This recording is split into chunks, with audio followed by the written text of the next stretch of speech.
रमाताईंनी त्यांच्या संपत्तीचा काही वाटा त्यांच्या विधवा मुलीच्या स्वातीच्या नावाने केला होता की जेणेकरून तिच्या डोक्यावर छत राहील, तिला कुणाच्याही पाया पडायला लागणार नाही. पण जेव्हा ही गोष्ट त्यांच्या मुलाला महेशला समजली तेव्हा मात्र त्याने सगळं घर डोक्यावर घेतलं आणि रागात आईला मारायला सुरुवात केली. त्याने त्यांना एवढं मारलं की त्या बिचारीच्या पाठीचा मणका मोडला. तो म्हणाला, तू माझ्या बहिणीला दिलेली वाटणी परत मला दे, नाहीतर तिला पण मारून टाकेन. जेव्हा हे सगळं स्वातीने बघितलं तेव्हा तिने सगळी संपत्ती भावाला महेशला परत केली आणि आईला घेऊन एका झोपडीत राहायला गेली. येणारे जाणारे लोक जेव्हा रमाताईंचा वेवळण्याचा आवाज ऐकायचे तेव्हा महेशला खूप वाईट बोलत निघून जायचे. असेच काही दिवस त्रासात काढल्यानंतर रमाताई या जगातून कायमच्या निघून गेल्या. आई गेल्याचं भावाला सांगायला जेव्हा बहीण स्वाती त्याच्या घरी गेली तेव्हा समोरचं ते दृश्य बघून तिच्या अंगावर काटाच आला. कारण तिथे तर रमाताईंच्या हातातून अचानक फोन खाली पडला. फोनवरचे बोलणे ऐकून त्या पुतळ्यासारख्या अगदी स्तब्ध उभ्या होत्या. महेशने आईकडे बघितलं आणि घाबरत फोन उचलला, पण तोपर्यंत फोन बंद झाला होता. त्याने रडत असणाऱ्या आईला विचारलं, काय झालं? तशी आई जमिनीवर कोसळली आणि जोरजोरात रडायला लागली. महेश खूप घाबरला होता. तो आईला म्हणाला, आई काय झालं? कुणाचा फोन होता जे तू एवढी रडत आहेस? झालंय तरी काय? स्वाती परत दवाखान्यात तर ॲडमिट नाही ना? महेशच्या बोलण्यात काळजी दिसत होती. रमाताईंनी त्याच्याकडे वर बघितलं पण काहीच बोलली नाही. ते बघून महेशला खूप वाईट वाटलं. थोड्या वेळानंतर त्याने परत तोच प्रश्न आईला विचारला. मग खूप मुश्किलीने त्यांनी डोळे पुसले आणि म्हणाल्या, तुझ्या बहिणीचा नवरा या जगात राहिला नाही. काही वेळापूर्वी तिच्या सासरहून फोन आला होता. ही बातमी ऐकून महेश दचकला. त्याच्या चेहऱ्याचा रंगच उडाला. तसा तो काही जबाबदार भाऊ नव्हता. रमाताईंना माहीत होतं आता मुलीचा नवरा वारला आहे म्हणजे तिच्या सासरी जाणं गरजेचं आहे. त्या उठल्या. त्यांनी तोंडावर पाणी मारलं. डब्यात पर्समधून पैसे गोळा केले. 1-2 साड्या पिशवीत भरल्या. महेश हे सगळं तिरक्या नजरेने बघत होता पण काहीच बोलला नाही. मुलीचं गाव लांब होतं. जाण्यासाठी कमीत कमी 5 ते 6 तास लागत होते. रमाताई मुलीच्या घरी पोहोचल्या. जावयाचं पार्थिव अंगणात ठेवून त्याचीच वाट बघत होते. म्हणजे त्याने एकदा जावयाचा चेहरा बघितला की त्याला अंतिम संस्कारासाठी घेऊन जाता येईल. रमाताई थकल्या पावलांनी पार्थिवाजवळ गेल्या. तिथेच बाजूला मुलगी खूप रडत होती. त्यांचं मन खूप दुःखी झालं होतं. त्या मुलीच्या बाजूला जाऊन बसल्या आणि तिच्या डोक्यावर हात फिरवला. आईचा हात डोक्यावर पडताच स्वाती जोरजोरात रडू लागली. त्यांनी एक नजर स्वातीच्या 3 मुलींवर टाकली ज्यांच्या डोक्यावरून बापाचा हात कायमचा उठला होता. पण देवापुढं कोणाचं काय चालतं? थोड्या वेळानंतर पार्थिव उचललं गेलं. अंगणात सगळ्या रडण्याचा आवाज ऐकू येत होता. त्यांनी कसं तरी स्वातीला सावरलं होतं. इथपर्यंत सगळं ठीक होतं. जसा दुसरा दिवस उजाडला तसा मुलीच्या सासरच्या लोकांचं वागणंच बदललं. त्या जिथे बसल्या असतील तिथून लोक उठून जायचे. कुणाला काही बोललं तर कुणी उत्तर देत नसायचं. त्यांना तर काहीच कळत नव्हतं की हे लोक असं का वागत आहेत. दुःख तर सगळ्यांचीच समान होती. जर त्यांचा मुलगा मेला आहे तर त्यांनी त्यांचा जावई पण गमावला आहे ना. मग हे सगळं काय होतं? हे सगळं समोर तेव्हा आलं जेव्हा जावयाच्या कार्यानंतर रमाताई परत त्यांच्या घरी निघाल्या. तेव्हा मुलीची सासू मुलीच्या खोलीत आली आणि म्हणाली, विहीनबाई, हे तुम्ही चांगलं केलं की तुम्ही तुमच्या घरी परत निघालात. आता इथं उरलं तरी काय आहे? पण हो, जाताना तुम्ही तुमची अपशकुनी पोरगी तुमच्यासोबत घेऊन जा. चांगला धडधाकड मुलगा होता माझा, त्याला पण गिळून बसली. आणि त्या बदल्यात काय दिलं तर या 3 पोरी. यांची जबाबदारी कोण घेणार? त्यांना सांभाळा, त्यांना शिकवा, मोठं करा, लग्न लावून द्या, वर अजून लाख लाख रुपये त्यांच्या लग्नात खर्च करा. एवढी ताकद आता आमच्यात उरली नाही. तुमची मुलगी आणि तिच्या पोरी तुम्ही तुमच्यासोबत घेऊन जा. हे ऐकून रमाताईंना धक्काच बसला. त्यांनी एक नजर स्वातीवर टाकली. ती शांतपणे खाटेवर बसली होती. तिला तर अगोदरच सासू सगळं बोलली होती. रमाताईंना बोलायचं होतं की या घरावर, संपत्तीवर तिच्या मुलींचा पण अधिकार आहे. पण स्वातीची सासू एक चालाक आणि भांडखोर बाई होती. तिच्या सासरच्या लोकांनी मिळून मुलाच्या तिसऱ्यानंतर त्याच्या बायकोला आणि मुलींना घरातून हाकलून दिलं. त्या मुलीला घेऊन घरी आल्या खऱ्या, पण त्यांना अजून एका प्रॉब्लेमला सामोरं जावं लागलं. महेश नाकडोळे मोठे करून बोलत होता की इथं तर अगोदरच गरिबी आहे, कितीतरी जबाबदारीचं ओझं आहे आणि अशातच विधवा बहीण घरी येऊन बसली तर घराचा खर्च चालवणं कठीण होऊन बसेल. रमाताईंनी त्याला शपथ देऊन गप्प केलं खरं, पण त्यांना माहीत होतं की तो जास्त दिवस गप्प बसणार नाही. कारण महेश लहानपणापासूनच बेशरम होता आणि आता तर घराची सगळी जबाबदारी त्याच्याकडेच होती. तो कुणालाही किंमत देत नव्हता. त्यात सून पण त्याच्यासारखीच होती. जसं तिनं विधवा नंदेला समोर बघितलं तसं ती म्हणाली, हे घ्या, सासूबाई एकट्या आल्या नाहीत, उलट आपल्यासोबत आणखीन एक ओझं घेऊन आले आहेत.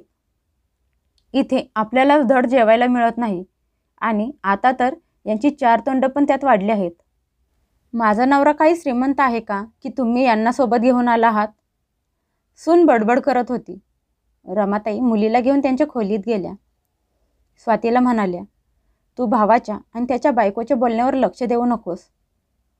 पण एकाच घरात राहून हे कसं काय शक्य होतं? वहिनीने नंदेला कामवाली बनवली, घरातली सगळी कामं तिच्या अंगावर टाकली आणि स्वतः मात्र दिवसभर आराम करत असायची. तरी पण तिला चैन पडत नसायची. येता जाता स्वातीला टोमणी मारत म्हणायची की तू तर माझ्यावर ओझं होऊन बसली आहेस. एवढंच नाही तर तिचा सक्का भाऊ पण म्हणायचा की बहीण आल्यापासून त्यांचा खर्च खूप वाढला आहे. रमाताई सगळं बघत होत्या पण काही बोलू शकत नव्हत्या. स्वाती दिवस रात्र रडत असायची.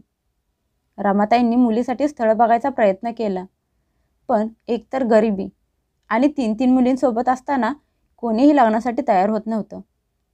त्यांना कळून चुकलं होतं की मुलीला आयुष्यभर भावाच्या दारात पडून सगळं सहन करावं लागणार आहे आणि हीच गोष्ट त्यांच्या मनाला आतल्यात खात होती.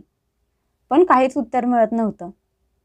एक दिवस स्वातीच्या हातून कप पडला हे बघून तिच्या बहीण तिला खूप सुनावलं आणि चप्पल पण फेकून मारली. हे बघून रमाताईंचं मन खूप दुखावलं. त्या एवढ्या तुटल्या की त्यांच्या छातीत दुखायला लागलं. त्या तशाच खाली बसल्या. आईची अवस्था बघून स्वाती पळत आईच्या जवळ आली, पण सून झटक्यात तोंड फिरून खोलीत निघून गेली. स्वातीने शेजाऱ्यांच्या मदतीने तिच्या आईला सरकारी दवाखान्यात घेऊन गेली. तिथे गेल्यावर समजलं की त्यांना हार्ट अटॅक येऊन गेला आहे. सरकारी दवाखान्यात काही दिवस त्यांना उपचार केला. महेश आईला बघायला एकदाच दवाखान्यात आला. परत कामाचं कारण सांगून दवाखान्यात फिरकला पण नाही. स्वाती तिच्या 3 मुलींसोबत दवाखान्यात थांबत असे. काही दिवसांनी रमाताई दवाखान्यातून त्यांच्या मुलीसोबत घरी आल्या. पण त्यांनी निर्णय घेतला होता की त्यांना काय करायचं आहे. त्या दवाखान्यात असताना मुलाने आणि सुनेने जरासुद्धा त्यांची विचारपूस केली नाही आणि स्वातीची सुद्धा नाही. त्यांना माहीत होतं की त्यांच्या माघारी त्यांच्या मुलीवर खूप अत्याचार होतील, म्हणून त्यांचे डोळे बंद व्हायच्या अगोदर त्यांना त्यांच्या मुलीसाठी काहीतरी करायचं होतं. पण त्यांच्याजवळ घर सोडलं तर काहीच नव्हतं. त्यांच्या नवऱ्याने घर त्यांच्या नावावर केलं होतं. त्यांनाही माहीत होतं की महेश ते घर स्वातीच्या नावावर कधीच करून देणार नाही. त्यामुळे त्यांना जे काही करायचं होतं ते गुपचूप करायचं होतं. एक दिवस महेश कामावर गेल्यानंतर रमाताईंनी घराचे कागद घेतले आणि कुणालाही न सांगता वकिलाच्या घरी गेल्या. वकिलांनी सगळी प्रोसेस करून ते घर त्यांच्या विधवा मुलीच्या नावावर केलं. आता ते घर स्वातीच्या नावावर झालं होतं. त्यांनी ती कागदाची फाईल त्यांच्या शॉलमध्ये लपवली. या सगळ्यात त्यांना खूप वेळ गेला. वकील त्यांच्या ओळखीचाच होता, म्हणून एका दिवसात सगळी प्रोसेस पूर्ण करून दिली. नाहीतर अशा सरकारी कामांसाठी कितीतरी महिने लागतात. त्या घरी आल्या तेव्हा अंधार पडायला लागला होता. घरी आल्यावर त्या एकदम दचकल्या, कारण घराच्या अंगणात गर्दी जमा झाली होती. मुले खेळत होती आणि वेगवेगळ्या पदार्थांचा वास येत होता. ते बघून रमाताई आश्चर्यचकित झाल्या, कारण कालच महेश ओरडत होता की खाण्याचे वांदे झाले आहेत. मग आज हे वेगवेगळे पदार्थ का बनवले जात होते आणि कशासाठी? तेवढ्यात त्यांची नजर समोर खेळत असणाऱ्या मुलांवर पडली. त्यामुळे त्यांना समजलं की घरी कोण आलं आहे. त्यांनी एक मोठा श्वास घेतला, कारण सुनेच्या माहेरची मंडळी, तिच्या बहिणी, त्यांची मुलं आणि नवरेसुद्धा आले होते. रमाताईंना खूप वाईट वाटलं, कारण आज स्वाती दिवसभर जनावरासारखी राबत होती. घरात सगळा पसारा पडला होता. त्या पटकन त्यांच्या खोलीत निघाल्या. पाहुण्यांची नजर त्यांच्यावर पडली. त्यांनी त्यांना नमस्कार केला, पण काहींनी तर त्यांना नमस्कार करणं पण गरजेचं समजलं नाही. त्यांना फक्त ती फाईल कोणाच्याही नजरेत न येता कपाटात नेऊन ठेवायची होती. खोलीत जाण्यासाठी त्या निघाल्या होत्या, पण अचानक स्तब्ध होऊन उभ्या राहिल्या, कारण किचनच्या समोर खोटेवर सुनेचा वेडा भाऊ बसला होता. त्याला बहुतेक चांगले कपडे घालून तिथे बसवलं होतं. पण आश्चर्याची गोष्ट म्हणजे त्यांची सून त्यांच्या मुलीला जबरदस्ती चांगली साडी घालून बाहेर ओढत आणत होती. हे बघून त्यांचा वरचा श्वास वर आणि खालचा श्वास खालीच राहिला. तेवढ्या सुनेची एक बहीण येऊन त्यांना म्हणाली, धन्यवाद मावशी, आमच्या बहिणीने तुमचं ओझं तिच्या खांद्यावर घेतलं आहे. आम्ही आमच्या भावाचं लग्न तुमच्या विधवा मुलीशी लावून देणार आहोत, म्हणजे तिला पण कोणाचा तरी आधार मिळेल. हे ऐकून तर रमाताईंच्या डोक्यावर जाऊन आभाळच कोसळलं. त्यांना हे चांगलंच माहीत होतं की सुनेचा भाऊ कुठल्याच कामाचा नाही, तो तर वेडा आहे. मग लग्नाची जबाबदारी कशी काय पार पडेल? आता पण त्याच्या तोंडातून लाळ गळत होती. त्या लगेच पुढे गेल्या आणि सुनेला जोरात धक्का दिला आणि मुलीपासून बाजूला केलं. सगळ्या घरात शांतता पसरली. महेश रागात गुरगुरत बाहेर आला आणि म्हणाला, आई, तू हे काय करत आहेस? तुला नक्की प्रॉब्लेम तरी काय आहे? मला माहीत होतं की तू हे मला करून देणार नाहीस, म्हणून तर तू यायच्या अगोदर मी सगळं करून मोकळा होणार होतो. या विधवा मुलीला घरात ठेवून काय तू तिचं लोणचं घालणार आहेस का? जर तिचं लग्न होत आहे तर देवाचे आभार मानायचे ना, की तुझ्या विधवा मुलीला तिचं स्वतःचं घर तरी मिळेल. रमाताईंचे डोळे रक्तासारखे लाल झाले होते. त्यांच्या मनात आलं की पुढे जाऊन एक जोरात कानाखाली मुलाला वाजवावी, जो स्वतःच्या बहिणीला ओझं आणि प्रॉब्लेम समजत होता. स्वाती हुंदके देऊन रडत होती. त्यांनी तिच्या डोक्यावर हात ठेवला आणि मागे वळून मोठ्या आणि ठणक्या आवाजात म्हणाल्या, तुमच्या कुणालाही तिच्या आधाराची काळजी करण्याची गरज नाही. तिची आई अजून जिवंत आहे आणि मी त्याची व्यवस्था केली आहे. या घरातून तिला कोणीही बाहेर काढू शकत नाही, कारण मी हे घर माझ्या विधवा मुलीच्या नावावर केलं आहे. रमाताईंचं बोलणं ऐकून सगळ्यांच्या पायाखालची जमीनच सरकली. महेश पुढे आला आणि म्हणाला, आई, तू हे काय बोलत आहेस? महेशनं प्रश्न विचारला आणि त्याच्या आईने घराचे पेपर त्याच्या समोर धरले. त्या म्हणाल्या, मी खोटं बोलत नाही, कारण आजच मी हे घर स्वातीच्या नावावर केलं आहे. आता हे घर तिचं आहे, जिचा तू प्रत्येक वेळी अपमान करत होतास. आता तू तिच्या पाया पड की ती तुला या घरात राहून देईल. महेशने पेपर उचलून वाचले तसा त्याच्या चेहऱ्याचा रंगच उडाला. रमाताई खुश होत्या की त्यांनी त्यांच्या मुलीला नरकात जाण्यापासून वाचवलं, पण हा तर त्यांचा गैरसमज होता. अचानक महेश जोरात ओरडला. ते पेपर जमिनीवर फेकले आणि म्हणाला, मी हे मानत नाही आणि हे पण मानत नाही की या घरात स्वातीचा हिस्सा आहे. जर तू हे घर आत्ताच्या आत्ता स्वातीकडून परत घेतले नाहीस तर मी तुला मारून टाकेन आणि तिला पण. महेशच्या तोंडातून शिव्या सुरू झाल्या, जे थांबायचं नावच घेत नव्हत्या. त्याची बायको आगीत तेल ओतायचं काम करत होती आणि त्या दोघींना सुनावत होती. तिने त्याच्या रागात एवढी भर घातली की रागात महेश बाहेर गेला आणि अंगणात पडलेली मोठी काठी घेऊन घरात आला आणि सरळ आईकडे गेला. त्याला कोणी थांबवणार किंवा रमाताई स्वतःचा बचाव करतील त्या अगोदरच त्याने ती काठी आईच्या पाठीवर जोरात मारली. त्या अगोदरच आजारी होत्या आणि वय जास्त झालं होतं. महेश काठी एवढ्या जोरात मारली होती की त्यांच्या पाठीचा कणाच मोडला होता. त्या एकदम जमिनीवर कोसळल्या आणि जोरात ओरडल्या. पण महेशचा राग अजून पण शांत झाला नव्हता. तो त्याच्या विधवा बहिणीकडे गेला. तीच काठी हातात घेऊन स्वातीला म्हणाला, तू आत्ताच्या आत्ता हे घर माझ्या नावावर कर, नाहीतर मी तुला पण मारून टाकेन आणि तुझ्या मुलींना पण. त्याने स्वातीच्या लहान मुलीचा गळा पकडला.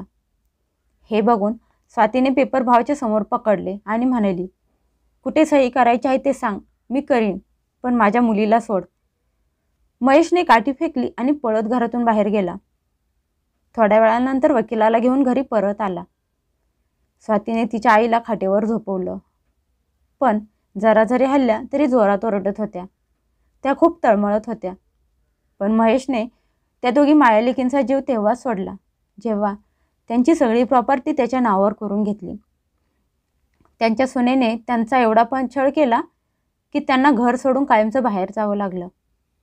स्वातीने तिच्या मुलीचे आईचे कपडे पिशवीत भरले, रिक्षा बोलवली आणि त्रासात तडफडत असणाऱ्या आईला सरकारी दवाखान्यात घेऊन गेली.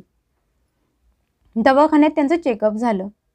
दवाखान्यात पेशंटची लाईन लागली होती. त्यामुळे डॉक्टरांनी रमाताईंना ऑपरेशनसाठी पुढची तारीख दिली. हे ऐकून तर दोघींना धक्काच बसला, कारण तारीख महिन्यानंतरची होती. या महिन्याभरात ते जिवंत राहतील का नाही हे माहीत नव्हतं. स्वाती तिच्या आईला पकडून घेऊन दवाखान्यातून बाहेर आली. आता नाही त्यांच्या डोक्यावर छप्पर होतं, नाही कुठला ठाव ठिकाणा होता. त्या रिक्षावाल्यांना त्यांच्यावर दया आली. त्याने त्यांना वस्तीपासून जरा दूर उतरवलं. त्या वस्तीत छोट्या छोट्या झोपड्या होत्या. तिथल्याच एका झोपडीत त्यांना राहायला जागा मिळाली. त्यांनी त्यांचं सामान झोपडीत ठेवलं. रमाताई म्हणाल्या, देवाने डोक्यावर छप्पर दिलं आहे तर खाण्यापिण्याची व्यवस्था पण करेल. स्वातीने पकडून आईला झोपडीत नेलं आणि जमिनीवर झोपवलं. स्वाती काही वेळ डोकं पकडून गप्प बसली. मग तिने मुलींना आजीजवळ बसून झोपडीतून बाहेर गेली. तिने ओळखीच्या लोकांकडून खाण्याचे सामान आणि पैसे उसने आणले. पण परत येईपर्यंत रात्र झाली होती. आईला आणि मुलींना जेवण चारलं. आईची अवस्था बघून तिला हे कळालं होतं की ती आता जास्त दिवस जगणार नाही. स्वातीने लोकांच्या घरी काम करायला सुरुवात केली. त्यामुळे घराचा खर्च कसा तरी भागत होता. रमाताई सारखे आजारी राहत होते. त्यांची जगण्याची इच्छा संपत चालली होती. त्यांच्याकडे बघून असंच वाटत होतं की त्या काही दिवसांच्याच पाहुणे आहेत. त्यांच्या बिवळण्याचा आवाज ऐकून येणारे जाणारे लोक झोपडीत बघायला आत येत असत. त्यांची अवस्था बघून त्यांना खूप वाईट वाटायचे. ते त्यांच्या मुलाला शिव्या द्यायचे की मुलगा असून पण आई आज या अवस्थेत झोपडीत पडलेली आहे. ऑपरेशनची तारीख जवळ आली होती, पण रमाताई एवढा वेळ पण काढू शकल्या नाहीत. एक दिवस सकाळी स्वाती उठली. तिने आईकडे बघितलं तर तिचे डोळे उघडे पडले होते. तिच्या आईच्या अंगात थंड पडले होते. तिने उठून आईला हलवलं, पण खूप उशीर झाला होता. तिने आईचे डोळे बंद केले. ती जोरजोरात रडायला लागली. तिचे सगळे प्रयत्न संपले होते. ती खूप वेळ आई शेजारी बसून रडली, पण आईच्या अंत्यविधीसाठी पैसे तर गोळा करायचे होते.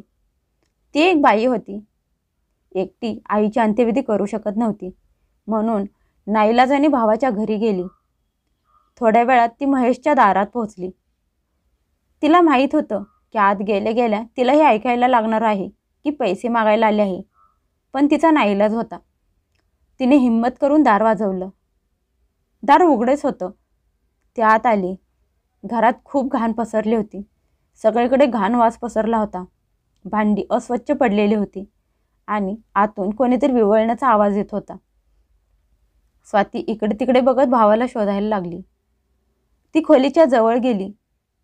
ती बघून हैराण झाली, कारण खाटेवर एक कमजोर शरीर पडलेलं होतं आणि त्याच्या तोंडातूनच विवळण्याचा आवाज येत होता. स्वाती पुढे गेली. खाटेवर पडलेल्या भावाला बघून तिला धक्काच बसला. महेशने जेव्हा स्वातीला बघितलं तेव्हा तो रडायला लागला. स्वातीने त्याच्याकडे व्यवस्थित बघितलं तर त्याला लकवा मारला होता. ती भावाच्या जवळ उभीच होती. तोपर्यंत तिची बहिणी खोलीत आली. ती नंदेला बघून हैराण झाली. मग पुढे येऊन नंदेच्या पायात पडून जोरजोरात रडायला लागली आणि म्हणाली, आम्हाला माफ करा. जेव्हापासून तुम्हाला आणि सासूबाईंना घरातून हाकलून दिलं आहे तेव्हापासून या घरावर संकट यायला लागले आहेत. अचानक महेशला लकवा मारला आणि ते एका जागेला खिळून बसले. घरात खाण्यापिण्याचे वांदे झाले आहेत आणि मी काहीच करू शकत नाही. तुम्ही सासूबाईंना सांगा की आम्हाला क्षमा करा. महेशला पण माफ करा, म्हणजे सगळं काही व्यवस्थित होईल. स्वातीच्या डोळ्यातून पाणी यायला लागलं. ती उदास होऊन भावाला आणि त्याच्या बायकोला म्हणाली, माफ करणारी आई तर हे जग सोडून कायमची गेली आणि तिच्या अंत्यविधीसाठीच पैसे मागायला मी इथे आले होते. हे ऐकून महेश रडायला लागला. पण आता रडून तरी काय फायदा. स्वातीने आजूबाजूंच्या लोकांकडून पैसे गोळा करून तिच्या आईचा अंत्यविधी केला आणि मुलींना घेऊन अनाथ आश्रमात राहायला गेली. पण महेश केलेल्या पापांची शिक्षा भोगत आयुष्यभर अंथरुणावर पडल्या पडल्या केलेल्या गुणांची माफी मागत राहिला.